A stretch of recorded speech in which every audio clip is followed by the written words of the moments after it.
Assalamualaikum warahmatullahi wabarakatuh. Halo teman-teman semua. Baiklah, pada kali ini saya akan membahas tentang apa aja sih dampak reaksi pembakaran senyawa hidrokarbon. Baiklah, sebelum mulai, perkenalkan nama saya Al-Anis dari kelas 11-1 dengan pelajaran kimia dan guru pembimbing Ibu Hadila Rasya SPD GRMPD. Baiklah, sebelum kita mulai, saya akan membahas tentang tujuan pembelajaran hari ini. Tujuan pembelajaran yang pertama, menganalisis zat pencemar akibat pembakaran hidrokarbon. Lalu yang kedua, menjelaskan dampak pembakaran hidrokarbon terhadap lingkungan dan kesehatan. Dan tujuan pembelajaran yang ketiga, memahami cara-cara penanggulangan dampak pembakaran hidrokarbon. Baiklah, kita lanjut. Perhatikan gambar di bawah ini. Pada gambar terdapat ada dua macam, yaitu yang pertama adalah kendaraan bermotor dan asap dari cerobong pabrik. Jadi yang pertama saya akan membahas sedikit tentang pembakaran bensin pada kendaraan bermotor. Pembakaran bensin pada kendaraan bermotor menghasilkan polutan atau polusi yang mencemari lingkungan. Seperti di gambar, polutan tersebut antara lain adalah gas CO2, gas CO1, gas NOx, dan timbal. Pada gambar yang kedua, ada gambar cerobong asap pabrik. Asap yang timbul dari cerobong asap pabrik ini berbahan baku batu bara yang berbahaya bagi lingkungan dan kesehatan. Asap dari pabrik tersebut mengandung sulfur yang akan menyebabkan yaitu hujan asam. Yang pertama ada partikulat. Partikulat ini adalah hasil pembakaran tidak sempurna pada kendaraan bermotor dan industri atau biasa disebut asap pabrik. Jadi, partikulat ini berupa karbon atau C dan timbal atau PB, dapat menimbulkan iritasi pada kulit, mata perih, gangguan saluran pernafasan, dan bahkan merusak ginjal serta seringkali mendorong timbulnya kanker. Yang kedua ada karbon monoksida atau CO. Karbon monoksida ini yaitu memiliki sifat-sifat seperti yang pertama, dia tidak berwarna. Yang kedua, tidak berbau. Yang ketiga, tidak berasa. Dan yang keempat, sangat beracun.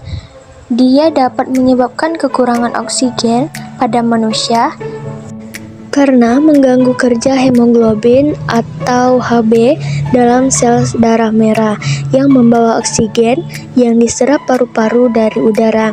Seharusnya hemoglobin ditambah O2 sama dengan Hb O2 menjadi Hb ditambah CO2 sama dengan HbCO. Daya ikat hemoglobin atau Hb terhadap CO lebih besar daripada terhadap O2, atau daya ikat hemoglobin terhadap karbon dioksida lebih besar daripada hemoglobin terhadap oksigen. Selanjutnya ada karbon dioksida atau CO2. Gas karbon dioksida atau CO2 dihasilkan dari pembakaran bahan bakar minyak. Polutan atau polusi gas karbon dioksida ini yang akan melebihi batas mengakibatkan gangguan pernapasan dan meningkatnya suhu bumi yang disebut efek rumah kaca atau global warming. Selanjutnya ada oksida belerang atau SOx. Gas oksida belerang ini meliputi yang pertama ada sulfur dioksida atau SO2 dan yang kedua ada sulfur trioksida atau SO3. Gas SO2, gas ini tidak berwarna, dia berbau sengak dan tajam, berbahaya bagi manusia dan terdapat kurang lebih 18% dari total polutan udara. Lalu gas SO3 atau sulfur trioksida, gas ini adalah gas reaktif. Selanjutnya, bagaimana sih cara mengurangi dampak pembakaran hidrokarbon? Menurut saya yang pertama adalah penghijauan. Penghijauan itu seperti menanam pohon, lalu tidak menebang hutan dan sebagainya. Banyaknya tanaman dapat mengubah karbon dioksida menjadi oksigen yang lebih bersih. Yang kedua ada fuel cell atau sel bahan bakar.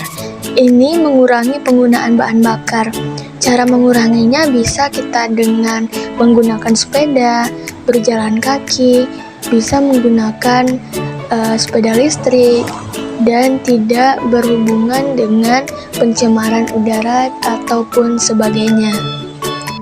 Yang ketiga ada konverter katalik. Pada sistem buangan kendaraan bermotor dapat mengubah gas buang seperti CO dan NOx menjadi gas yang lebih aman, yaitu seperti N2 dan CO2. Lalu yang keempat ada electronic fuel injection. Pada sistem ini, bahan bakar kendaraan akan menghasilkan pembakaran sempurna, sehingga akan mengurangi emisi pada gas polutan. Terima kasih dan maaf jika masih banyak kekurangan dalam video saya pada kali ini. Assalamualaikum warahmatullahi wabarakatuh.